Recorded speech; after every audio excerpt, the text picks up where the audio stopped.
Hi friends, அஸ்ஸலாமு அலைக்கும். Welcome back to daily cup of life YouTube channel. இன்றைக்கி நாங்கள் எக் சப்பாத்தி எப்படி செய்கிறோன்னு பார்ப்போமா?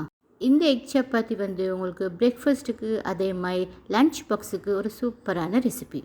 உங்களுக்கு வீட்டில் ஈஸியாகவே செஞ்சு கொள்ளலாம். வாங்க நாங்கள் எக் சப்பாத்தி எப்படி செய்கிறோன்னு பார்ப்போம். வீடியோவை ஸ்கிப் பண்ணாமல். நான் இன்றைக்கி ஃப்ளார் 2 கப்ஸ் எடுத்துக்கொள்கிறேன். அதுக்கு பிறகு இதுக்கு தேவையான அளவு சால்ட்டும் ஆட் பண்ணிக்கொள்கிறேன். அதே மாதிரி இப்போ இதை கொஞ்சம் நல்லா மிக்ஸ் பண்ணிக்கொள்கிறேன். இது ரெண்டையும் வாட்டர் ஆட் பண்ண முந்தி நல்லாவே மிக்ஸ் பண்ணிக்கொள்ளணும். இப்போ கொஞ்சம் கொஞ்சமாக நாங்கள் வாட்டர் ஆட் பண்ணி நல்ல ஒரு சாஃப்ட் டோன்னு செட் பண்ணி எடுக்கணும். கொஞ்சம் கொஞ்சமாக வாட்டர் ஆட் பண்ணி சாஃப்டான டோன்னு இருக்கணும். அதனால் வாட்டர் இவ்வளவு தான் போகும்னு சொல்ல தேவையில்லை. உங்களுக்கு வேண்டிய மாதிரி நீங்கள் அளவாக வாட்டர் ஆட் பண்ணிக்கொள்கிறேன். நல்லா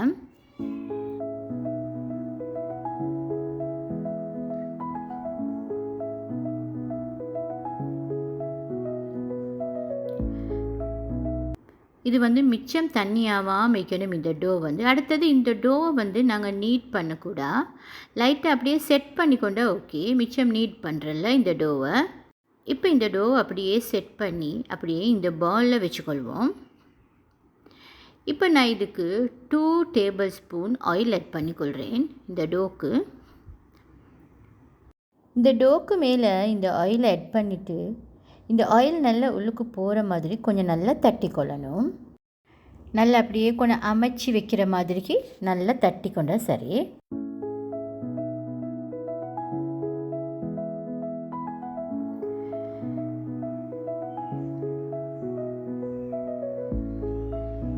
அப்படியே தட்டிட்டு இதை அப்படியே 1 hour அப்படியே க்ளோஸ் பண்ணி வச்சிடணும்.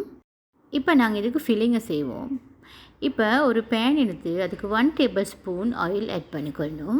இப்போ நான் ஒரு கார்லிக் சின்ன சின்ன பீஸாக சாப் பண்ணி எடுத்துக்கிறேன். அதையும் நான் இந்த ஆயிலுக்கு ஆட் பண்ணி லைட்டாக சாட்டே பண்ணிக்கொள்கிறேன். இப்போ இதுக்கு நான் 1 பிக் ஆனியன் ஆட் பண்ணிக்கிறேன். இப்போ இது நாங்கள் கொஞ்சம் நல்லா ஸ்டர் ஃப்ரை பண்ணிக்கொள்வோம். டிரான்ஸ்பெரண்ட் ஆகக்காட்டி. ஸோ இப்போ இதுக்கு ஒரு 1/4 டீஸ்பூன் டர்மரிக் பவுடர், அதே மாதிரி ஒரு 1/4 டீஸ்பூன் பெப்பர் பவுடர், அதே மாதிரி ஒரு 1/2 டீஸ்பூன் சில்லி ஃப்ளேக்ஸ், இது எல்லாத்தையுமே ஆட் பண்ணி இதை நல்லா நாங்கள் மிக்ஸ் பண்ணிக்கொள்ளணும்.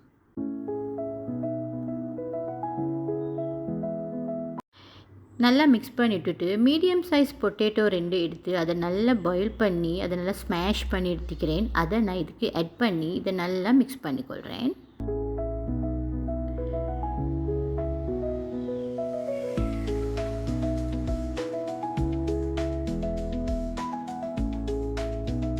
இப்போ இதை நல்லா மிக்ஸ் பண்ணிவிட்டு இதுக்கு தேவையான அளவு சால்ட் ஆட் பண்ணிக்கொள்கிறேன். அதுக்கு பிறகு திரும்ப இது நல்லா எல்லா இடத்துக்கும் இந்த சால்ட் படுற மாதிரி நல்லா மிக்ஸ் பண்ணிக்கொள்ளணும். இப்போ இதை நல்லா மிக்ஸ் பண்ணிவிட்டு நான் ஒரு 50 கிராம்ஸ் மாதிரி லீக்ஸ் சின்ன சின்ன பீஸாக கட் பண்ணி வச்சுக்கிறேன். அதையும் இதுக்கு நான் ஆட் பண்ணிக்கொள்கிறேன். எப்பயுமே இந்த மாதிரி கீமாவுக்கு லீக்ஸ் ஆட் பண்ணிவிட்டு அதுக்கப்புறம் க்ளோஸ் பண்ணப்படா. அப்படி க்ளோஸ் பண்ணால் தண்ணி முட்டிடும், கீமா டேஸ்ட் இருக்காது. அப்படியே நல்லா திறந்து வச்சு அப்படியே நல்லா மிக்ஸ் பண்ணி இப்போ கூட அந்த லீக்ஸ் எல்லாம் நல்லாவே வதங்கிடும். இப்போ லீக்ஸ் வதங்கிடுச்சு. இன்னும் கொஞ்சம் நான் மிக்ஸ் பண்ணிக்கொள்கிறேன்.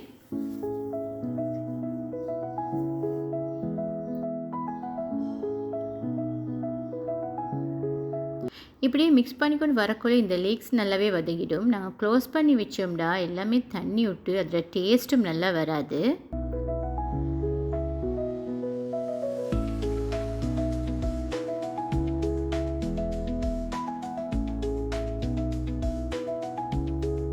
இப்போ நான் இன்றைக்கி 1 கேப்சிகம் சின்ன சின்ன பீஸாக சாப் பண்ணி எடுத்துக்கிறேன். அதையும் இதுக்கு நான் ஆட் பண்ணிக்கொள்கிறேன்.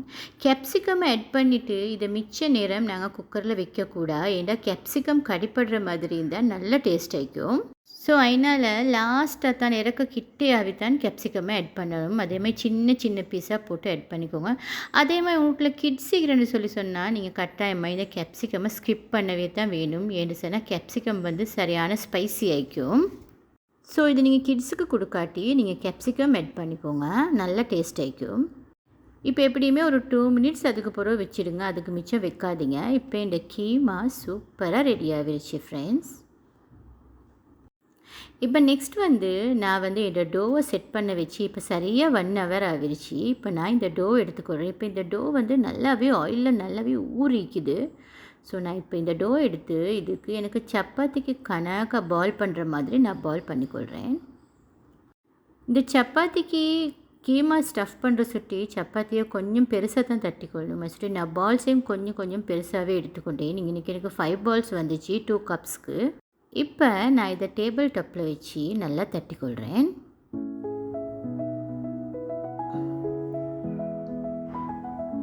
இப்போ இது இந்த அளவு பெருசாக வந்தால் தான் கீமாவை வச்சு நல்லா ஃபோல்ட் பண்ணிக்கொள்ளலும். இப்போ நான் நெக்ஸ்ட் வந்து இந்த கீமாவை இதுக்கு வச்சுக்கொள்கிறேன். கீமா வைக்க போக்கல அதை பாக்ஸ் ஷேப்புக்கே வச்சுக்கோங்க. அப்போ தான் ஃபோல்ட் பண்ண நல்லா இருக்கும். அதுக்கப்புறம் நான் வந்து எக் எடுத்து அதை நல்லா பாயில் பண்ணி அதை ஸ்லைசஸ் ஷேப்புக்கு கட் பண்ணி எடுத்துக்கிறேன். அதை இதுக்கு மேலே 2 ஸ்லைஸ் எக் வச்சுக்கொள்கிறேன்.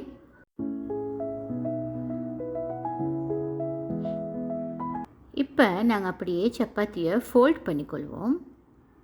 இந்த மாதிரி கொஞ்சம் ஃபோல்ட் பண்ணி கொஞ்சம் நாங்கள் ஸ்வீஸ் பண்ணி விடணும். அப்போ தான் இதில் ஷேப் எங்களுக்கு கணக்காக எடுக்கலும்.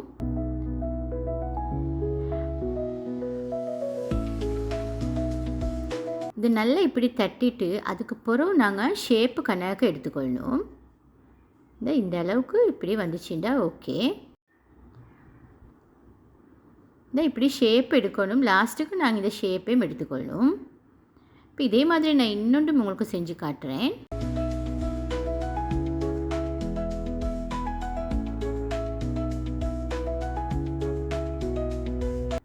ரெண்டு ஸ்லைஸ் எக் வச்சுக்கோங்க. அது நல்லாவே போதும். ஏன்னு சொன்னால் இந்த சப்பாத்தி வந்து சப்பை வைக்கணும். இந்த எக்கை ஸ்டஃப் பண்ண பிறகு அப்போ தான் எங்களுக்கு ஃப்ரை பண்ண போக்குள்ள 2 பக்கத்தையும் ஒரே மாதிரி ஃப்ரை பண்ணி எடுத்துக்கொள்ளலும். இந்த மாதிரி தான் செஞ்சுக்கொள்ளணும். இப்போ நாங்கள் இதை ஃப்ரை பண்ணிக்கொள்வோம். இப்போ நான் வந்து இந்த பேனுக்கு எப்படியுமே ஒரு 5 டேபிள் ஸ்பூன் மாதிரி ஆயில் ஆட் பண்ணிக்கொள்கிறேன். அதுக்கப்புறம் ஆயில் நல்லா ஹீட் ஆகக்குள்ள இந்த சப்பாத்தியால் 2 எடுத்து அப்படியே வச்சுக்கொள்கிறேன். இப்போ இது ஒரு சைடு நல்லாவே ஃப்ரை ஆகட்டும். அதுக்கு பிறகு தான் நாங்கள் மற்ற சைடுக்கு திருப்பி போடணும்.